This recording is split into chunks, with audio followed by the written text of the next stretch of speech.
Muitos pensam que a produtividade está relacionada à disciplina, à determinação, a trabalhar e se esforçar mais e fazer sacrifícios em muitas áreas diferentes de nossas vidas. Ficamos acordados a noite toda trabalhando, passamos menos tempo com a nossa família e amigos, estamos sempre estressados e nos sentimos esgotados. Mas viver assim é insustentável, insatisfatório e, definitivamente, não é isso que significa ter produtividade. Então hoje vou resumir um livro chamado Produtividade do Bem, do autor Ali Abdaal, que queria descobrir como o mundo seria se todo o trabalho que fizéssemos nos fizesse sentir bem. O livro está repleto de dicas práticas, e uma das dicas mais simples é perguntar a si mesmo como isso seria se fosse divertido. Então eu me perguntei, como posso tornar a criação deste vídeo divertida? A primeira coisa que me veio à mente foi: não seria incrível se eu pudesse resumir este livro com o próprio Ali? Então entrei em contato e ele disse sim! Neste vídeo vamos resumir Produtividade do Bem com o próprio autor do livro. Que a diversão comece com o próprio Ali! Hello, how's it going? My name is Ali. I'm a doctor turned YouTuber, entrepreneur, and author, hence this video. Now, back in the day, the only productivity system I knew was discipline. It was all about working hard, it was all about being more efficient. And in fairness, that system did get me through med school, and it also helped me build a six-figure business while I was studying. But then after graduation, when I started working full-time as a junior doctor, everything started to sort of fall apart because there was a lot of work. I was exhausted all the time, the job started to feel kind of depressing, and the more I told myself that I just need to be more disciplined, I just need to work harder, I just need to be more efficient, the more drained and exhausted I was feeling. And so I started to question this narrative that I'd heard a lot, which is that you just got to grind it out and you got to use discipline, you got to get through. And through the research that I did, I stumbled upon the philosophy that I came to call feel-good productivity. Basically, the core idea is that there is a lot of research that shows that if you can find a way to make your work more enjoyable, i.e. to generate more positive emotions, to feel more good, you end up more productive, more creative, less stressed, and you also have more energy to give to the other important areas of your life. And so this book, which is my first book that took me 3.5 years to research and write and came out last year, this book is basically how to do that. How do you actually find enjoyment and joy and energy in your work? And really, how can you do more of the things that really matter to you, but without burning out and in a way that's actually enjoyable and meaningful and sustainable? I hope you enjoy this book summary of Feel Good Productivity. Mas sentir-se bem não é a única coisa que acontece. Na verdade, muda a maneira como pensamos e nos comportamos. De acordo com pesquisas, quando nos sentimos bem, 3 coisas acontecem. Primeiro, sentir-se bem aumenta a nossa energia mental. Como resultado, nos tornamos mais produtivos, o que significa que rendemos mais, e isso nos faz sentir bem novamente. Então, sentir-se bem cria esse ciclo ascendente positivo que nunca acaba. Segundo, sentir-se bem nos faz ficar menos estressados. E terceiro, enriquecemos nossas vidas. Sempre pensamos que nos sentiremos bem apenas quando tivermos sucesso, mas na verdade é o contrário. Sinta-se bem primeiro e aí o sucesso virá. Agora a pergunta que tenho certeza que você está se fazendo é: como me torno mais produtivo de uma forma que me faça sentir bem? Você precisa entender estes 3 pontos importantes. Primeiro, você precisa se energizar, ou seja, você precisa saber como gerar emoções positivas em primeiro lugar. E há 3 maneiras de fazer isso: brincadeiras, poder e pessoas. Segundo, você precisa se desbloquear dos bloqueadores emocionais que levam à procrastinação. E terceiro, você precisa sustentar a produtividade do bem para não se esgotar. Então, 3 pontos: energizar, desbloquear, sustentar. Vamos analisar cada um deles em detalhes. Parte 1. Energizar. 1. Brincadeiras. Como podemos encarar o trabalho e a vida com o foco na brincadeira?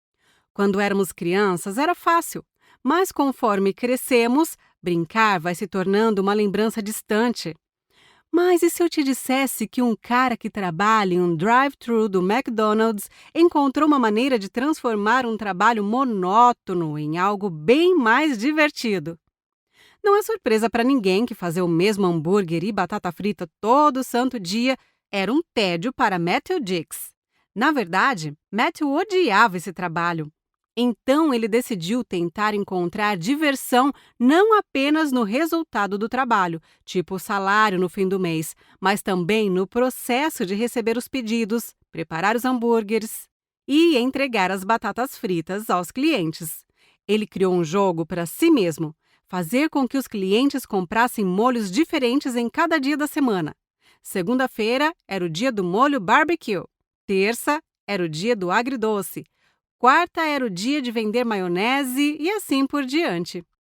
Então, nas segundas, ele fazia um mini discurso de vendas de molho barbecue para cada cliente. Ele tentava convencer as pessoas de que era super saboroso e combinava perfeitamente com o Big Mac. Ou dizia que eles estavam perdendo a chance de provar algo incrível se não comprassem. Isso fez uma diferença gigante no trabalho de Matthew. Ele encontrou uma maneira de transformar uma rotina chata em um desafio divertido, simplesmente mudando o foco do resultado para o processo. E se ele consegue, então também é possível para cada um de nós tornar nosso trabalho pelo menos 10% mais agradável e prazeroso. Você só precisa se fazer uma pergunta-chave: como isso seria se fosse divertido?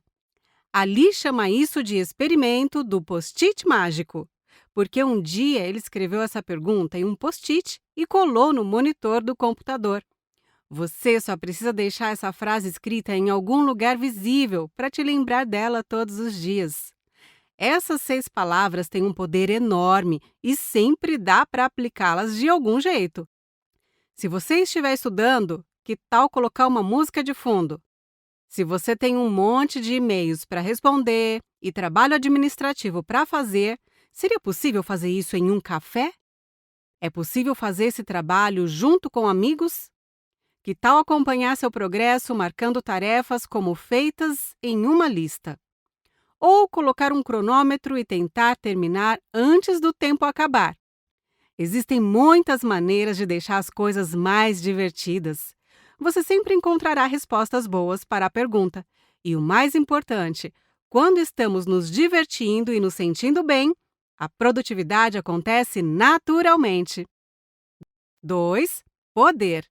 Este é o segundo fator energizador da produtividade do bem. Poder aqui significa empoderamento pessoal. É algo que sentimos, aquela energia que nos faz gritar: "Eu consigo!". Quando era estudante na universidade, Ali trabalhava como mágico em festas e eventos. Ele vestia um smoking elegante e levava um grande sorriso no rosto, embora no fundo estivesse apavorado. Mas ele tinha aprendido a ligar o interruptor da confiança. E essa era uma estratégia muito eficaz para se sentir mais empoderado. Então, vamos ver como funciona. Uma pesquisa feita na Universidade de Illinois Urbana-Champaign recrutou 28 estudantes do sexo feminino que não se exercitavam com muita frequência. Todas elas tiveram que pedalar em uma bicicleta ergométrica enquanto sua frequência cardíaca e VO2 máximo eram medidos. VO2 máximo é uma medida de quanto oxigênio seu corpo pode absorver e usar durante o exercício. Depois que todas terminaram o teste, os pesquisadores dividiram as alunas em 2 grupos. O grupo A era o grupo da alta confiança e foi dito a elas que estavam muito mais em forma do que outras mulheres de idade e nível de condicionamento físico semelhantes. O grupo B era o grupo de baixa confiança e foi dito a elas o oposto. Elas estavam bem menos em forma em comparação a outras mulheres de idade e nível de condicionamento semelhantes. Agora, aqui está o truque. Esses grupos não significavam nada. Na verdade, as alunas foram distribuídas nesses 2 grupos de forma totalmente aleatória. Então, o grupo de alta confiança não era realmente o mais apto. Eles apenas fizeram com que acreditassem nisso. E o grupo de baixa confiança não era realmente pior. Novamente, elas apenas receberam um feedback falso. Então, 3 dias depois, as alunas voltaram para outra sessão de exercícios e os resultados foram surpreendentes. As do grupo de alta confiança se divertiram muito mais durante os exercícios do que o grupo de baixa confiança, principalmente quando o exercício era mais difícil e desafiador. Ou seja, não importava o condicionamento físico real, o que fazia diferença era como elas se sentiam em relação à sua própria capacidade. E isso é o que chamamos de autoeficácia, o que basicamente é a sua autoconfiança. Essa pesquisa, assim como outras, nos diz que sentir-se bem sobre nossa capacidade de concluir uma tarefa nos faz sentir bem enquanto a fazemos. E isso melhora o nosso desempenho. E sua autoeficácia não é fixa. É algo que você pode aprender e desenvolver com o tempo, e você pode ser seu próprio líder de torcida. Quando você diz a si mesmo coisas motivadoras como "você consegue", "você está indo bem", "você vai superar esse obstáculo", essas palavras têm um poder incrível. E é isso que Ali quer dizer com ligar o interruptor da confiança. Você tem que se desafiar a agir como se estivesse confiante, mesmo que não esteja se sentindo assim. Então, quando você não se sentir bom o suficiente ou algo parecer difícil demais, faça a si mesmo estas duas perguntas. Como seria isso se eu estivesse super confiante? E se eu encarasse essa tarefa me sentindo confiante de que sou capaz de fazê-la? Essas perguntas ajudam você a se visualizar como alguém confiante e ajudam a superar a insegurança. E foi exatamente assim que Ali se transformou de um mágico amador em um profissional, em apenas uma noite na universidade. Em vez de sentir receio de interromper conversas, ele se visualizava se apresentando com naturalidade. Em vez de ter medo de tropeçar nas palavras, ele pensava em todas as vezes em que ensaiou sua apresentação. Em vez de pensar demais em seus truques de mágica, ele respirava fundo e se lembrava de que era um mágico confiante e competente. Você vai se surpreender com a diferença que essa mudança pode fazer. 3. Pessoas. Então, o terceiro fator energizador são as pessoas. Como humanos, somos todos seres sociais, até mesmo os mais introvertidos. Nossas interações sociais influenciam muito como nos sentimos. Algumas pessoas com quem você interage te enchem de energia e otimismo, te deixando pronto para encarar qualquer desafio, enquanto outros drenam sua energia e te deixam completamente exausto. Esses são os vampiros de energia. Então, o importante aqui é encontrar mais maneiras de trabalhar com pessoas que te energizam.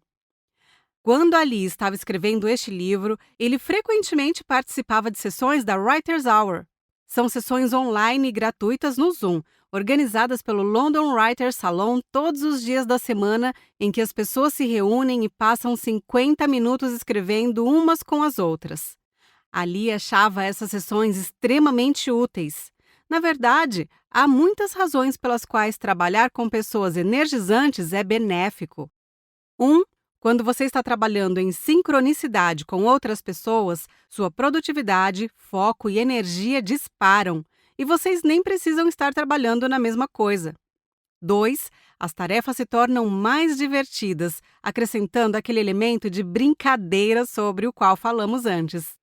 3. Pensar nas pessoas com quem você está trabalhando como sua equipe ajuda você a canalizar uma mentalidade de camarada em vez de uma mentalidade de concorrente.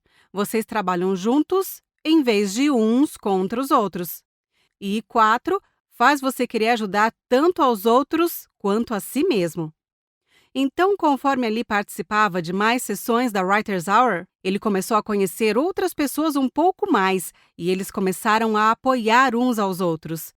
Quando você ajuda outras pessoas, seu cérebro libera uma grande quantidade de uma substância química chamada ocitocina, um hormônio que te faz sentir muito bem, e esse efeito pode durar dias. Essa euforia em ajudar também funciona ao contrário. Ali explica que pedir ajuda, quando feito corretamente, faz com que a pessoa que o ajuda também se sinta bem. Isso é chamado de efeito Ben Franklin. Por quê? Bem, Porque Benjamin Franklin, um dos fundadores dos Estados Unidos, já teve um rival. E esse rival realmente não gostava de Franklin. Ele estava espalhando muitas coisas ruins sobre Franklin para impedi-lo de vencer a reeleição da Pensilvânia em 1737. Mas, apesar disso, Franklin fez algo muito surpreendente. Ele escreveu uma carta ao seu rival pedindo para pegar emprestado um livro raro de sua biblioteca. E, para sua surpresa, o livro foi concedido. Depois, ele devolveu o livro com um bilhete de agradecimento. E daquele ponto em diante, o relacionamento deles começou a melhorar. Na verdade, eles se tornaram grandes amigos. Pedir ajuda a alguém faz com que pensem melhor de nós, porque nossos sentimentos mudam para corresponder à ação que fizemos. Então, a principal lição aqui é que pedir ajuda a alguém é um presente para eles e não um fardo, como tantas vezes pensamos. E aqui está um processo de 3 etapas para colocar isso em prática. Número 1. Lembre-se sempre de que as pessoas estão mais dispostas a ajudar do que você pensa. Número 2. Tente pedir ajuda pessoalmente, em vez de virtualmente, se puder. Número 3. Peça ajuda usando a linguagem certa. Não use frases negativas como "eu me sinto mal por pedir isso a você". Tente não tornar a situação transacional, dizendo coisas como "se você me ajudar com isso, farei tal coisa para você". Enfatize as razões positivas pelas quais você admira essa pessoa e sua ajuda. Então, você pode dizer algo como "eu vi seu trabalho em XYZ e realmente me impactou. Eu adoraria saber como você fez A, B e C". Então, experimente da próxima vez e veja qual efeito isso tem em você e nas pessoas ao seu redor. Agora que exploramos os 3 energizadores da produtividade do bem, brincadeiras, poder e pessoas, é importante entender como podemos desbloquear a nós mesmos da procrastinação. Porque não importa quanta brincadeira, poder e pessoas recebamos em nossas vidas, às vezes essas forças simplesmente não são suficientes. Parte 2. Desbloquear. Muitos de nós lutamos contra a procrastinação, pelo menos de vez em quando, né? Nós adiamos as coisas, deixamos sempre para depois e achamos que a solução é motivação ou disciplina. Mas isso não é verdade. O professor de psicologia Joseph Ferrari diz: dizer ao procrastinador crônico para simplesmente fazer as coisas seria como dizer a uma pessoa clinicamente deprimida a se animar. A solução para a procrastinação é o método de desbloqueio. É assim que você enfrenta o problema de frente, em vez de apenas cobri-lo com um band-aid usando motivação e disciplina. Antes de tudo, você precisa entender por que você está se sentindo mal por ter que fazer algo. Então, esses bloqueadores emocionais vêm em 3 formas: incerteza, medo e inércia. Veja como você pode identificar e superar cada um desses bloqueadores. O primeiro bloqueador é incerteza. A incerteza surge quando você não sabe bem o que fazer ou como abordar uma tarefa. Essa confusão pode levar à procrastinação, porque seu cérebro resiste a tarefas que parecem vagas ou pouco claras. Aqui estão algumas dicas práticas. Número 1. Busque clareza. Comece perguntando a si mesmo: o que exatamente preciso alcançar? Divida suas metas em etapas claras e práticas. Por exemplo, em vez de dizer "quero abrir um negócio", você pode dizer "preciso pesquisar sobre 3 concorrentes essa semana". Número 2. Use intenções de implementação. Esta é uma fórmula simples. Se, situação, então, ação. Por exemplo, se forem 9 da manhã, então começarei a escrever e escreverei por 30 minutos. Isso remove a fadiga relacionada à tomada de decisão e cria um ciclo de hábitos. Agora vamos falar sobre o segundo bloqueador: medo. O medo geralmente nos impede de agir porque estamos preocupados com o fracasso, o julgamento ou até mesmo o sucesso. Reconhecer e lidar com esses medos é a chave para seguir em frente. Aqui estão algumas dicas práticas. 1. A regra 10-10-10.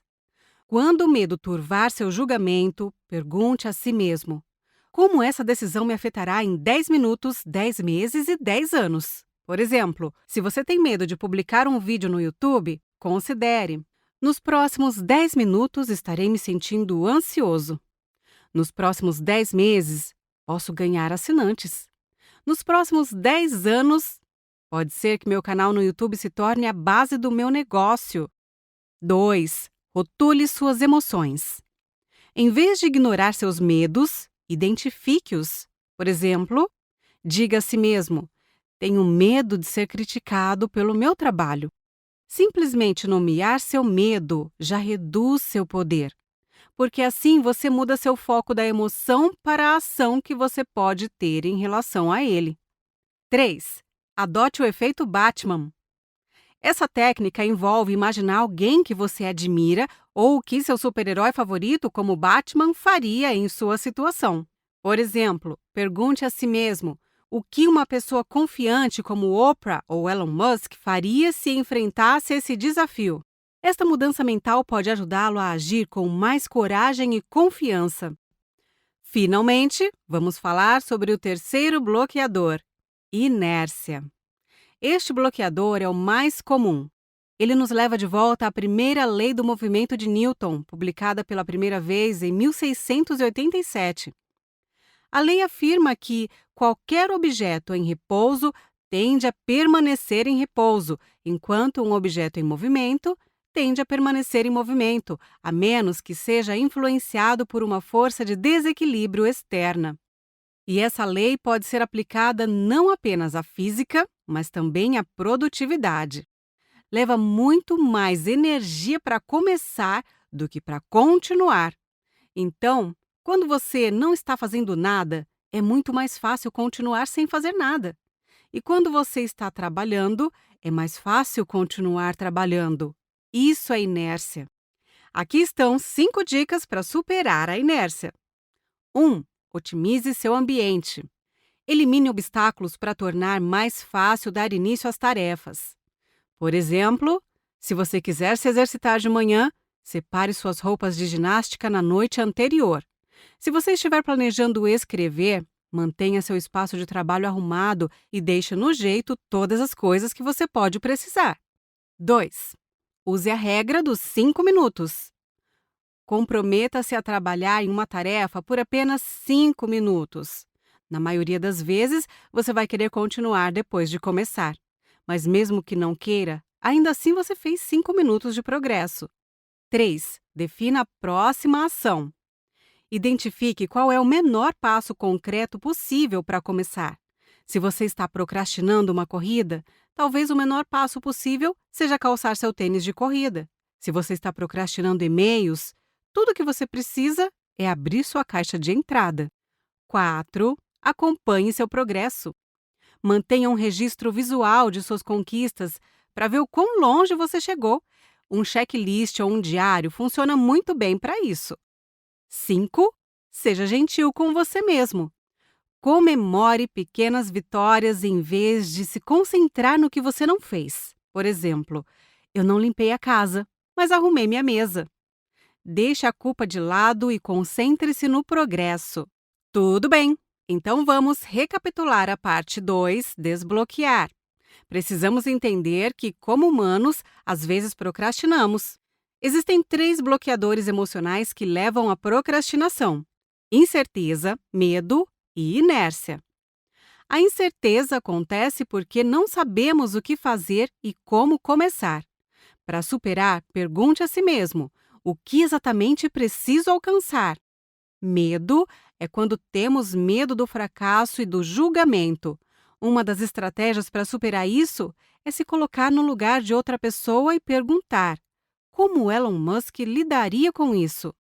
E, finalmente, a inércia. Precisamos de muito mais energia para começar algo do que para continuar. O truque é você preparar as coisas com antecedência. Por exemplo, se você quiser se exercitar, separe suas roupas de ginástica na noite anterior. Parte 3. Sustentar. Tudo bem, Agora, o último e maior obstáculo à produtividade é o burnout. Se quisermos que a produtividade do bem dure, precisamos aprender a evitar chegar ao ponto de burnout. Existem 3 tipos de burnout. 1. Burnout por esforço excessivo. Isso acontece quando você faz coisas demais por tempo demais, sem descanso ou recuperação suficiente. Geralmente é causado pelo excesso de trabalho ou pela negligência de cuidados básicos consigo mesmo. Por exemplo, imagine um empresário que trabalha muito de segunda a sexta, mas não consegue concluir todas as suas tarefas. Então, acaba trabalhando no fim de semana também. Por não ter descansado, ele é menos produtivo durante a semana, o que o força a trabalhar no próximo fim de semana para recuperar o atraso. Isso cria um ciclo vicioso que continua se repetindo e eventualmente leva ao burnout. 2. Burnout por esgotamento. Isso ocorre quando suas reservas de energia são completamente drenadas, deixando você incapaz de se divertir com as tarefas ou até mesmo de iniciá-las, mesmo aquelas que você normalmente gosta de fazer. Isso geralmente acontece quando você está tão focado no trabalho que pula as coisas que o ajudam a recarregar as energias, como encontrar amigos, fazer uma caminhada ou se dedicar aos seus hobbies favoritos. Com o tempo, isso faz com que você se sinta vazio e desmotivado. 3. Burnout por desalinhamento. Isso acontece quando o que você faz todos os dias não corresponde ao que realmente é importante para você. Isso pode fazer com que você se sinta infeliz e insatisfeito. Por exemplo, alguém pode ter um emprego bem remunerado, mas se o emprego entra em conflito com seus valores, como querer ser criativo ou ajudar os outros, isso pode levar ao burnout. Certo? Agora que cobrimos 3 tipos de burnout, esforço excessivo, esgotamento e desalinhamento, Ali oferece 3 estratégias para evitá-los. Essas estratégias são: 1. Conservar. 2. Recarregar. E 3. Alinhar. Vamos começar com a primeira, conservar. Esta estratégia se refere a preservar sua energia para as tarefas que mais importam. Veja como aplicar. Estabeleça limites. Aprenda a dizer não a compromissos e reuniões que não se alinham com os seus objetivos. Automatize e delegue. Terceirize ou automatize tarefas repetidas sempre que possível. Agrupe tarefas. Agrupe atividades semelhantes para reduzir a energia gasta na troca de contexto. Defina prioridades. Siga a regra 80-20. Concentre-se nos 20% das tarefas que produzem 80% dos resultados. Segunda estratégia: recarregar. Recarregar garante que você não esteja apenas trabalhando de forma eficiente, mas também conservando sua energia e entusiasmo ao longo do tempo. Aqui estão algumas dicas. Descanso ativo. Em vez de atividades passivas como maratonar uma série na TV, escolha atividades que estimulem sua mente ou corpo positivamente, como fazer uma caminhada, praticar yoga ou aprender uma nova habilidade. Defina um horário regular de sono. Crie um tempo de recarga não negociável. Dedique um tempo todos os dias para atividades que lhe tragam alegria, hobbies ou para passar tempo com entes queridos. Pratique gratidão. Refletir sobre as coisas pelas quais você é grato pode ajudar você a se recarregar emocionalmente. Programe pausas. Use técnicas como a técnica Pomodoro para trabalhar em intervalos focados, por exemplo, 25 minutos seguidos por pausas curtas. Finalmente, a terceira estratégia é alinhar. Esta estratégia consiste em garantir que suas ações diárias combinem com seus objetivos de longo prazo e valores pessoais. Para descobrir o que realmente importa, um dos métodos que Ali recomenda é chamado de Roda da Vida. Ela ajuda você a refletir sobre o que você mais valoriza em 9 domínios diferentes da sua vida. Primeiro, desenhe um círculo e corte-o em 9 segmentos. Ao redor das bordas externas, escreva as principais áreas da sua vida. Há 3 para a saúde: corpo, mente e alma. 3 para o trabalho, missão, dinheiro e crescimento. E 3 para relacionamentos: família, romance e amigos. Mas você pode alterar essas categorias para coisas que se encaixam mais na sua vida, se quiser. Quando terminar de desenhar, avalie o quão alinhado você se sente em cada uma dessas 9 áreas diferentes, perguntando a si mesmo: até que ponto sinto que minhas ações atuais estão alinhadas com meus valores pessoais? E então pinte o segmento de acordo. Ou seja, se você se sente totalmente realizado, pinte-o completamente. Mas se você se sente completamente insatisfeito, deixe em branco. Quando Ali fez esse exercício pela primeira vez na faculdade de medicina, suas áreas mais pobres eram romance, corpo e missão. Então isso o inspirou a começar a buscar encontros, a malhar e até mesmo a gravar seu primeiro vídeo no YouTube, porque o fez pensar mais seriamente em iniciar seu próprio negócio. Tudo bem! Para recapitular a parte 3, existem 3 tipos de burnout. O burnout por esforço excessivo é quando você se esforça demais sem descanso suficiente. O burnout por esgotamento é quando sua energia é drenada, deixando você desmotivado, mesmo para coisas que você normalmente gosta de fazer. O burnout por desalinhamento é quando o que você está fazendo não se alinha com seus objetivos e valores pessoais. Então, Ali compartilha 3 estratégias para superar esses tipos de burnout, que são conservar, recarregar e alinhar. Bom, aprendemos muito sobre como colocar os princípios da produtividade do bem em prática.